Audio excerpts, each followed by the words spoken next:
Hey there, everyone.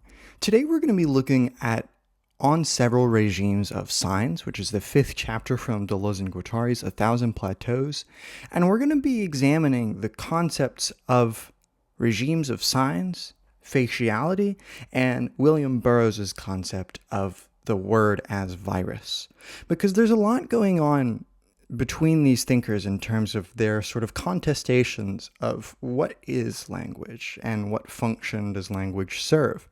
And William Burroughs in particular, and the reason that he's going to be so relevant to our primarily Deleuze-Guattarian discussion here, is that Burroughs understands language as a techne, as a technology which has evolved from a biological domain of the virus and taken on a new function as a new sort of signifying system, and taken on a new image of thought, as Deleuze would put it, in Difference and Repetition. And throughout this lecture, we're going to be kind of building on some fairly standard postmodern and post-structuralist concepts and discussing their import for William Burroughs' concept of the word as virus, because really we're going to see a discussion of language that is related to, but not reducible to, the linguistic turn in early 20th century philosophy. Because the linguistic turn is led by people like Frege and Wittgenstein, for example, who are really going to the foundations of our methodology in philosophy and looking at the dynamics of language as central. In responding to metaphysical concerns, they are going to be looking at the sort of foundations which they see as linguistic and systematic, upon which we are able to build systems of statements and statements that have a true referent in the world and whatnot. And Deleuze and Guattari here are going to be sort of negotiating how do these linguistic concepts apply to non-linguistic systems, such as state apparatuses, and in particular, how do they exceed purely linguistic conceptions of semiology? Because semiology, or semiotics, as it was founded by Saussure in the early 20th century, was used to study the dynamics of and the relations between linguistic systems. So between units in a linguistic system, there are signifying relations which create basically structures of meaning and value and identity. And through understanding these structures, we can understand the enduring dynamics and also the preconditions and presuppositions of a given structure, and through doing that we just have a sort of richer, more variegated understanding of the system. But the problem with this kind of early conception of semiology is that it tended, like with other philosophers sort of concerned with the linguistic turn, it turns inward to language and has trouble expanding beyond the domain of exclusively linguistic things. And this is one of the sort of benefits of semiology and semiotics. Semiology founded by Saussure, semiotics by Peirce, but they're basically interchangeable, is that it seems to be able to give us a vocabulary by which to understand the relations of any entities in any system of any kind. And we're going to see Deleuze and Guattari basically moving forward into a pragmatic semiology that is going to help advance the political concerns of Deleuze and Guattari for escaping the stultifying dynamics of systems of power such as the state apparatus.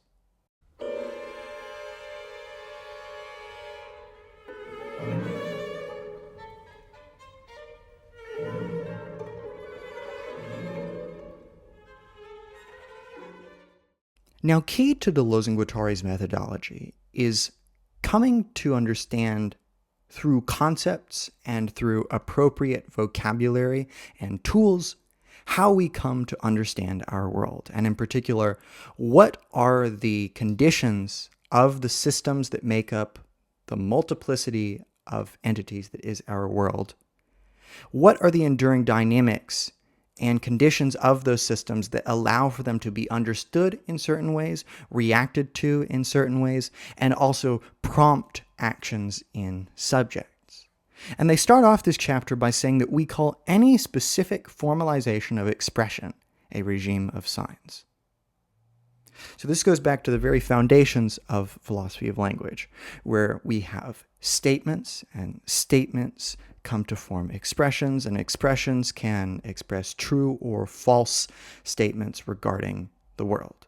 So these expressions are the sort of vehicle by which statements can come to stand in a determinate relationship to the world. And these, for Deleuze-Guattari, will form regimes of signs. And we can think of regime in the sort of neutral sense that it's used in political science today, where regime is not an explicitly negative term, but merely comes to express, as Deleuze-Guattari say, a formalized concatenation of those elements. And one of the important things that they say right off the bat is that it appears difficult to analyze semiotic systems in themselves precisely because there is always a form of content that is simultaneously inseparable from and independent of the form of expression. And the two forms pertain to assemblages that are not principally linguistic. In other words, if we want to understand the variety of systems in our world, we cannot start from a primarily linguistic basis, because of course we know that linguistics has historically been beholden to a number of pre-philosophical conceptions, which are, for Deleuze and Guattari, politically relevant, and they need to be sort of undermined archaeologically, and we need to understand a broader notion of systems than merely linguistic systems. And one of the ways that we know that there's a sort of impoverishment of linguistics is that there is a divide, as they say here, an inseparability and yet an independence.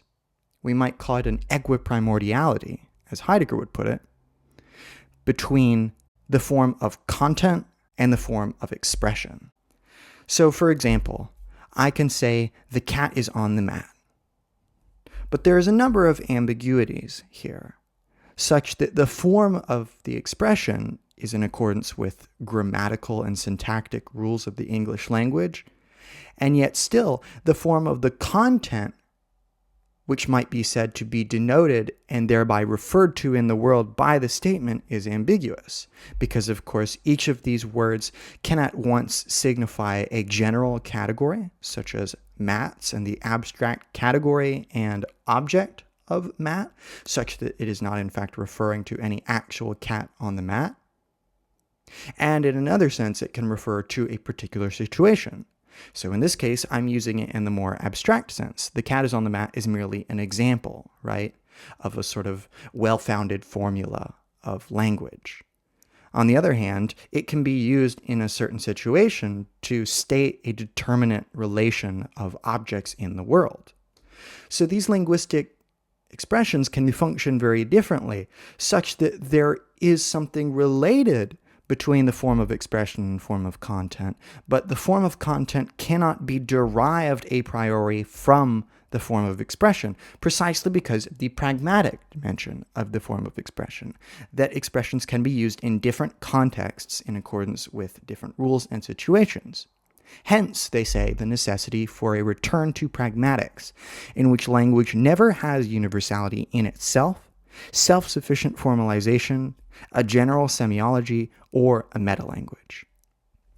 And this is a sort of standard postmodern point, that language cannot be understood with the capital L. We have to understand a variety of different languages, none of which have universality in themselves. You know, when we talk about langue, like Saussure wants to talk about, we're talking about a sort of abstract system of definitions and grammatical rules and expectations that are, for all intents and purposes, universal. They can be applied to a number of different speakers and be used to basically give formulas for proper and correct and therefore truthful and referentially valid statements.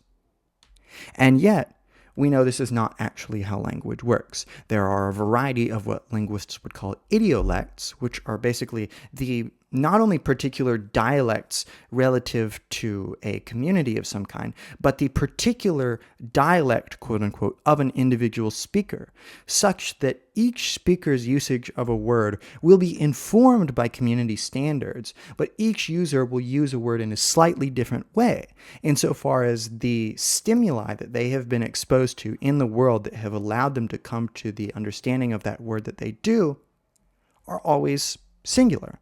They are particular to an individual, such that my understanding of the cat is on the mat is going to bring up a number of associations that it will not for you. Hence, language has no universality in itself. It is always particular, being used by particular people.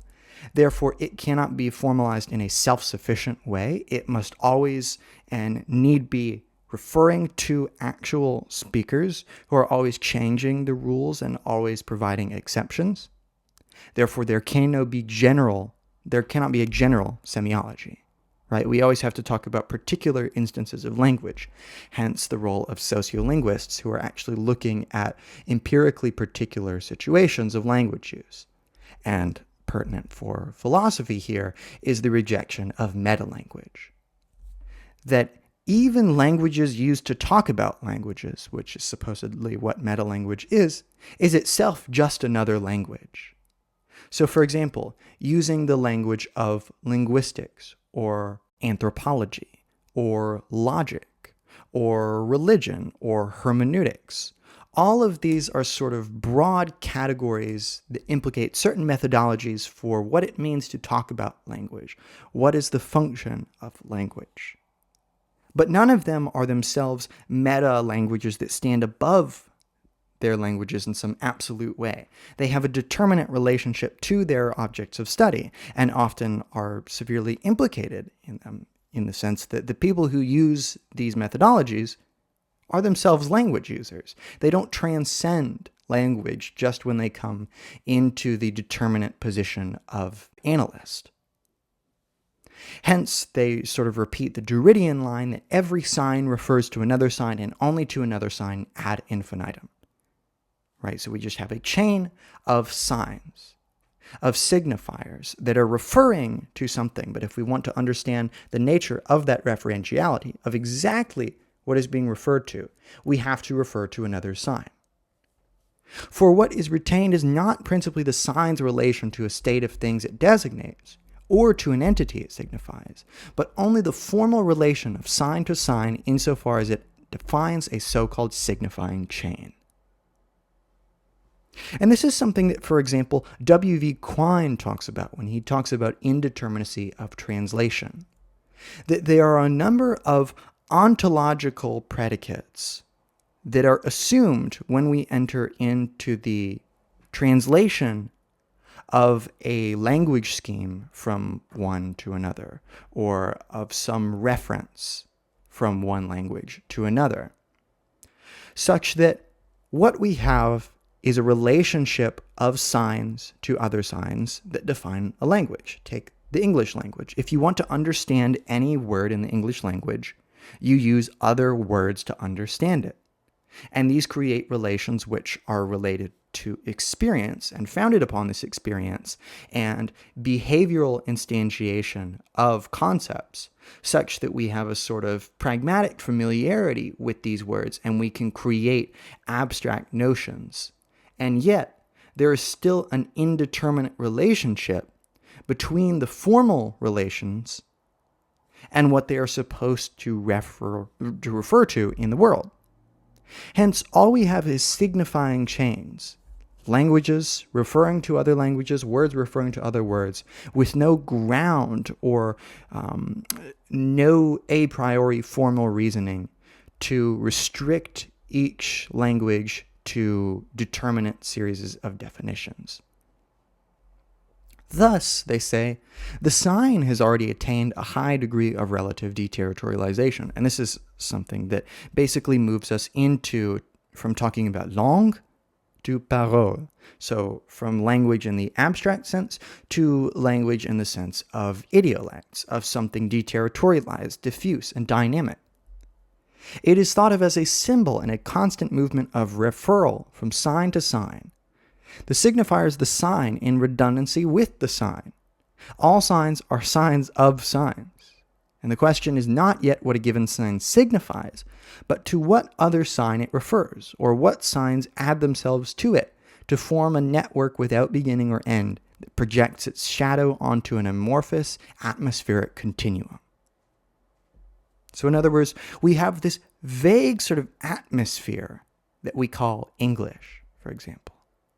But in fact, when we investigate English, we find that it is a series of distinct dialects, such as American English, British English, Australian English, South African English. You've got all sorts of creoles and patois that are not only referring to English, but using English and creatively refurbishing it for their means, such that if we talk about English, it is really a sort of stand-in symbol for a constant movement of signs referring to each other. And if we think about the internet, we think about the increased pace of this referral and the changes that result in the systems that grow to be built. And important for Deleuze-Guattari is not trying to find a determinate referent for each sign, as in that each word must have a one-to-one correspondence with some object in the world to which it refers. It doesn't matter what it means, they say. It's still signifying. And they're referring to a number of rather sort of whimsical cases of signification. Your wife looked at you with a funny expression. This morning, the mailman handed you a letter from the IRS and crossed his fingers. You stepped in a pile of dog shit. You saw two sticks on the sidewalk positioned like the hands of a watch. They were whispering behind your back when you arrived at the office.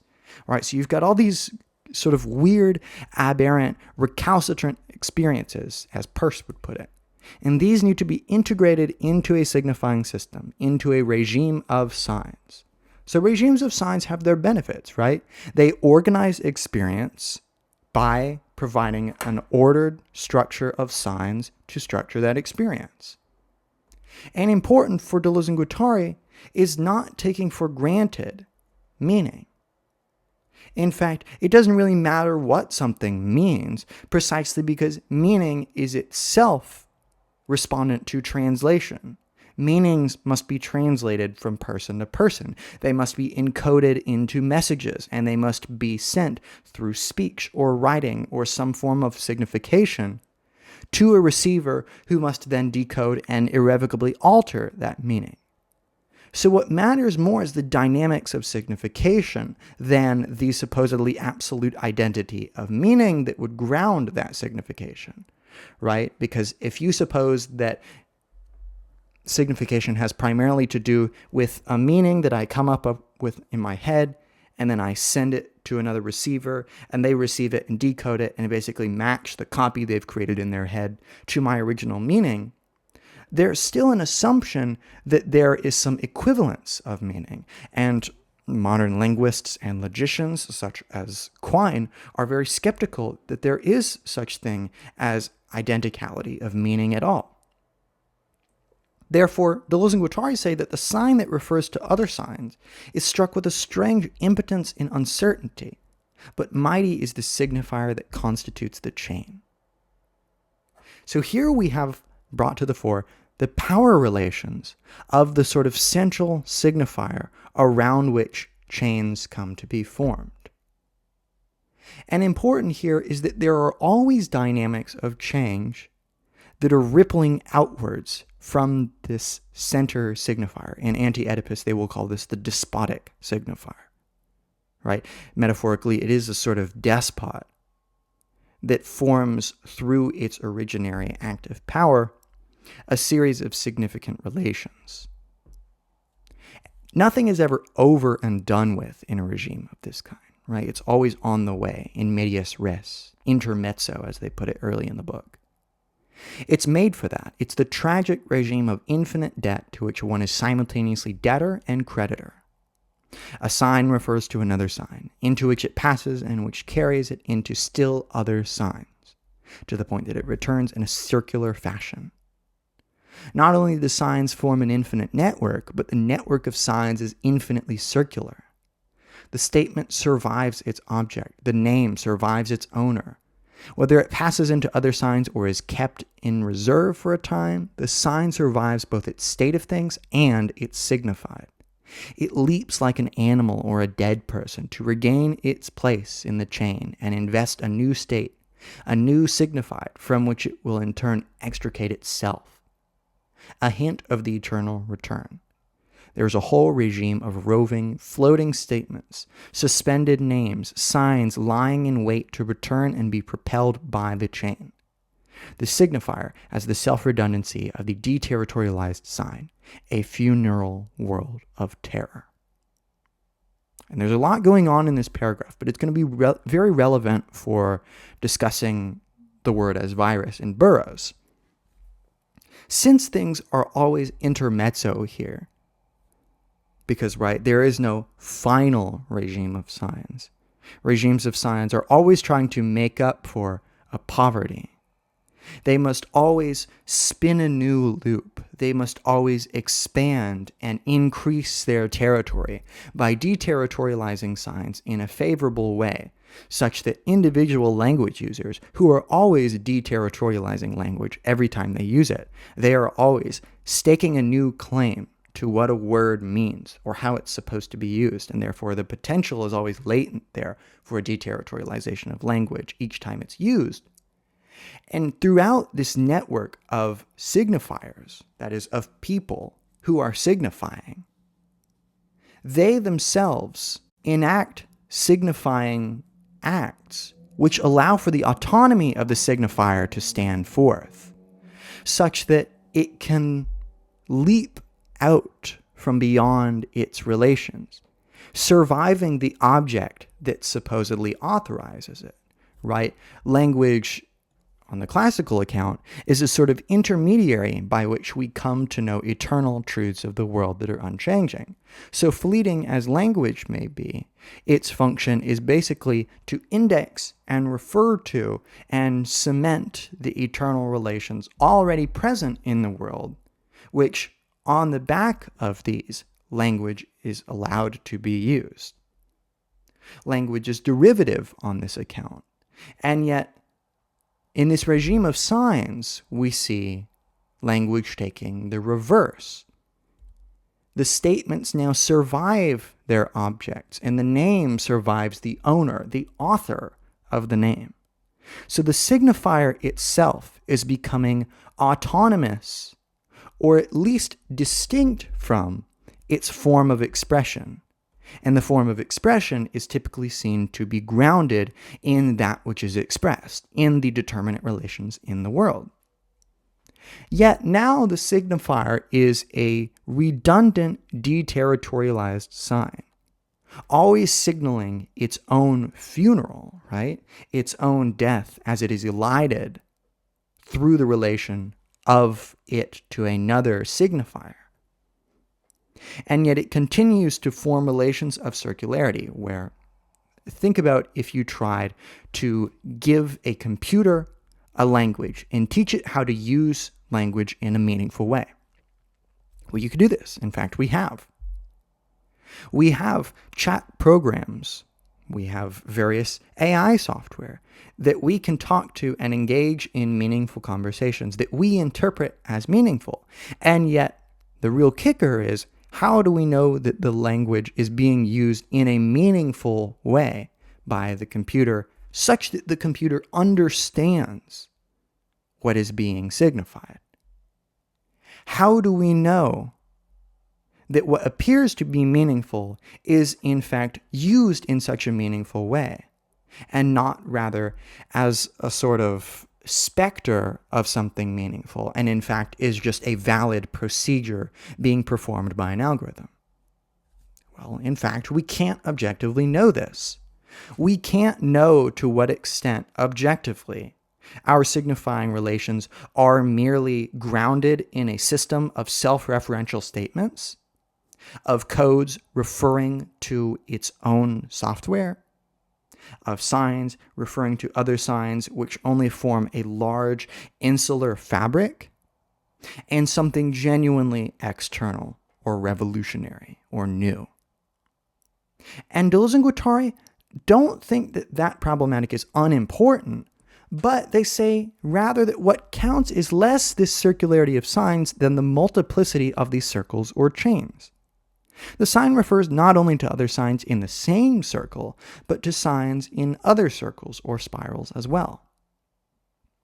In other words, this is more than a binary relationship between the central or despotic signifier and an orbit around which derivative entities orbit. No, rather there are a multiplicity of orbits emanating outward from the central signifier, which act as sort of technical tendrils through which the signifier can expand its regime. Hence, of course, the paranoid relationship, which is a shared topic of interest by Deleuze-Guattari and Burroughs, where the paranoid finds everything to be connected, united by multiple correspondences, where a disruption on one plane is only intelligible and morally tolerable as a projection of other disruptions involving other levels. In other words, there is an insistence basically on the principle of sufficient reason, that something must have a sufficient reason why it is the way it is. And this sufficient reason quickly balloons and explodes into a paranoid system of relations. And in fact, Deleuze-Guattari, after a few pages of developing this more thoroughly, discussed that the complete system, then, consists of a paranoid face or body of the despot god in the signifying center of the temple. So this is the despotic signifier, or the central signifier, that has some sort of gravity of its own, that yields valence to the various levels or orbits around it. Then the interpreting priests, who continually recharge the signified in the temple, transforming it into signifier. That is, they take the value or the gravity latent within the power of that central signifier, and they recharge it through interpretation, through the ramification of alternative versions that essentially replicate and duplicate and testify to the power of that central signifier. Then we had the hysterical crowd of people outside, clumped in tight circles, who jump from one circle to another. So the crowd here stands for these series of orbits of variable kinds, forming around and forming definite relations to that central signifier through a self-referential system. So it is an expansive system of orbits that ultimately testifies to the centrality of that original signifier. Then you have the faceless, depressive scapegoat emanating from the center, chosen, treated, and adorned by the priest, cutting across the circles in its headlong flight into the desert.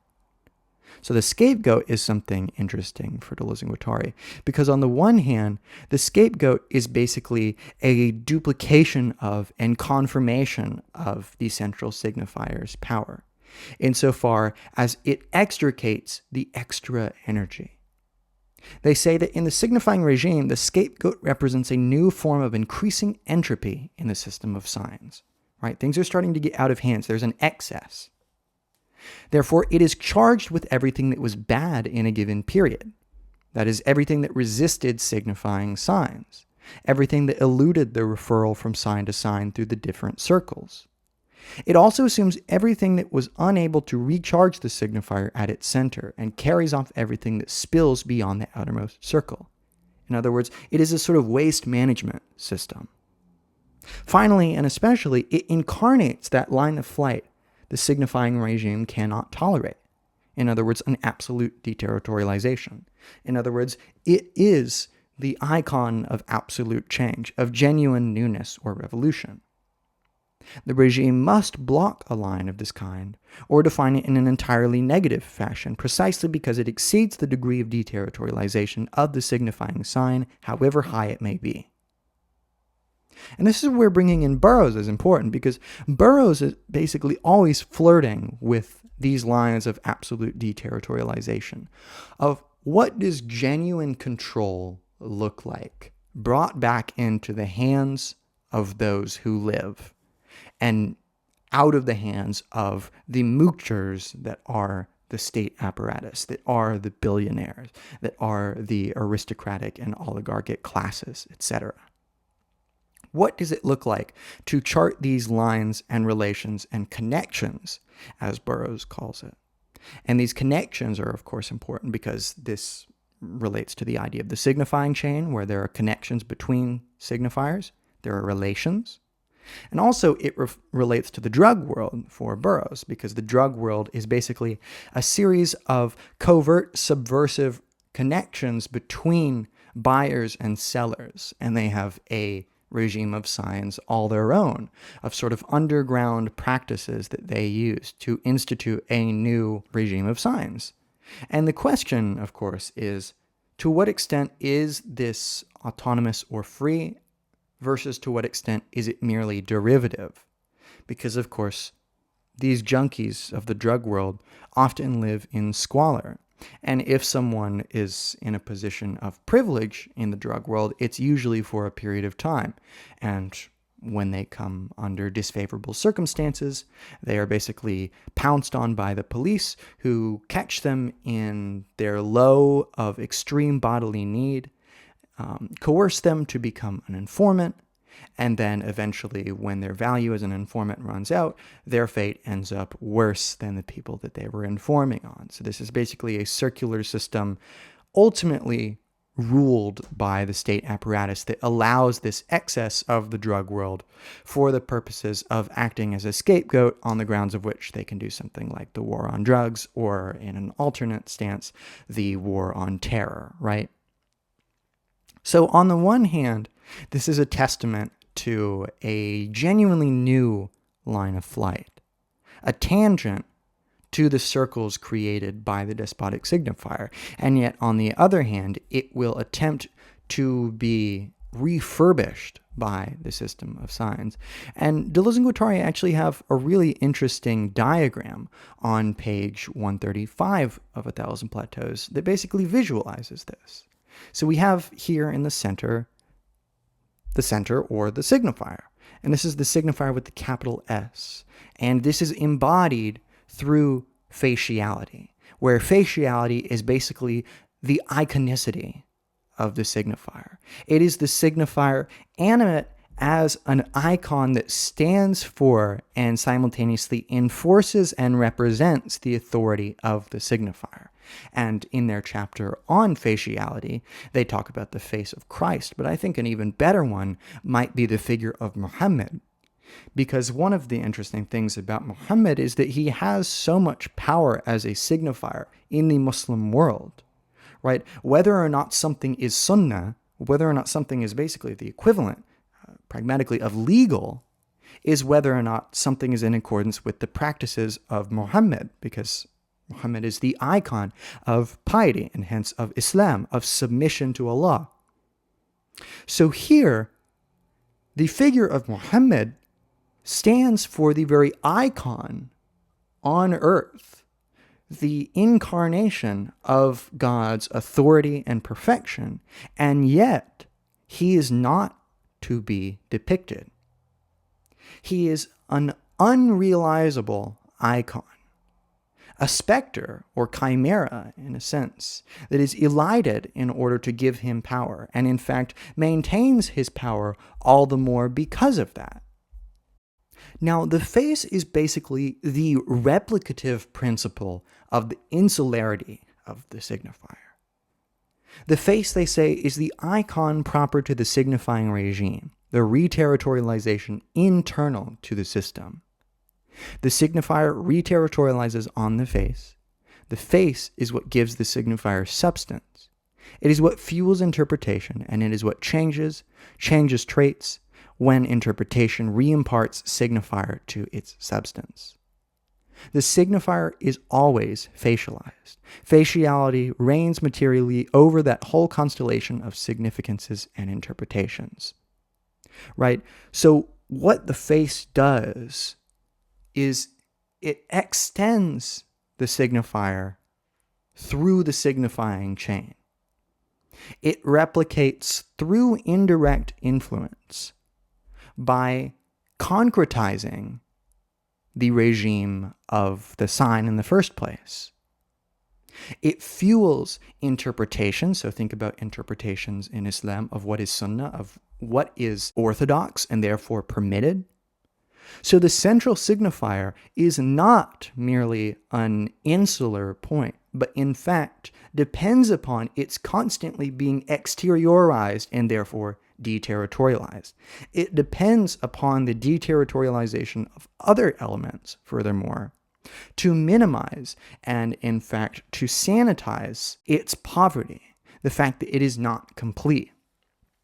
Therefore, it has this sort of central wall, which is the temple or the palace with priests and bureaucrats, right? It is a sort of institutional blocking that establishes a sort of inner circle. And through these, we then have the organization in circles and the sign referring to other signs on the same circle or on different circles.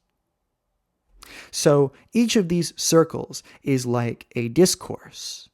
And there can be relations internal to this discourse and also relations of discourses to other discourses within the same regime of signs, forming a constellation which, hence the dotted lines, is virtual and can represent ideas. So it can represent things like what is Sharia, right? Next, emanating outwards is the interpretive development of signifier into signified, which then reimparts signifier. So here we have the viral duplication of language, wherein it is always externalizing itself as what? Signifiers. And the signifier par excellence for Burroughs is the word. So the word is literally enacting a viral strategy of controlled expansion. So the signifier does rely on these organizations of sign systems external to it, right? It does require systematic dynamics beyond its own insularity, just the same way the virus depends upon its hosts. And Burroughs mentions this several times, that the virus is actually not most keen to establish a fatal relationship with its host, but a symbiotic but beneficial one, wherein if the virus were to become 100% fatal, it would kill all of its hosts and be unable to live itself. So it depends upon the derivative nature and, in fact, the expansion and the development, the progress of its signifying schemes emanating outward, such that we then have the expiatory animal, the blocking of the line of flight, right? So some sort of problem comes on the scene, which basically comes to represent all the problems in society in microcosm. This could be the drug addict. It could be the single mother. It could be the immigrant. It is blocked by the power vested in the central signifier. But then there is also the scapegoat or the negative sign of the line of flight. And the scapegoat is signed in the negative precisely because this is the way that it is packaged by the system to seem just inherently not worthy of following, right? Think about how anarchism is responded to with this sort of platitude that, you just want pure chaos, like we need our laws, all the sort of coded responses we have for depending upon the state and apologizing for it pell-mell. When in fact, if we can learn to convert that negative sign of the scapegoat into a positive sign, and then the question is, what would the image of thought be for that? And Deleuze often talks about this in the form of the nomad, and Burroughs will come up with all sorts of images. This will be the junkie, this will be the queer, this will be the foreigner or the immigrant or the expat. All of these are images for what it looks like to take the excesses bred within and in fact necessary for a regime of signs to become the site of a new possibility. And the problem for Burroughs is that the best means by which it seems to be able to do this is words. And this is the problem. We are using the very thing which supports the viral dynamics of the system and trying to refurbish it in some way, just as the system is trying to refurbish its own signifiers for its means, in order to craft some revolutionary potential. And we could really argue that there are no discrete instruction manuals for what that process of replication, of revolutionary seizing would look like. But my hope is that this lecture has provided some insights into what are some of the considerations of dynamics of systems necessary for understanding what does it look like to chart the functionality of language as a techne that has established its own faciality, has established its own sort of images and iconicity. It has become so central to our way of life and become so integral to our computer technologies and communication technologies and social media that we are now virtually parasitically dependent upon the virus, as Burroughs would put it. And yet, nevertheless, there does seem to be some sort of possibility, both for Deleuze-Guattari and Burroughs, that the word can chart revolutionary lines of flight. That being said, that's it for this lecture. I hope it's been somewhat interesting. You can check out any of my other ones I've done on postmodernism, German idealism, gender theory, post-colonial studies, and other classic literature. You can become a channel member for $5 a month and gain access to, among other things, a private philosophy Zoom, which you can tailor to your needs. I also have super thanks if you'd just like to donate one time to the channel, because it really helps me purchase all the books, and I so appreciate any time anyone chooses to donate. That being said, that's it for this lecture, and I'll see you in another one.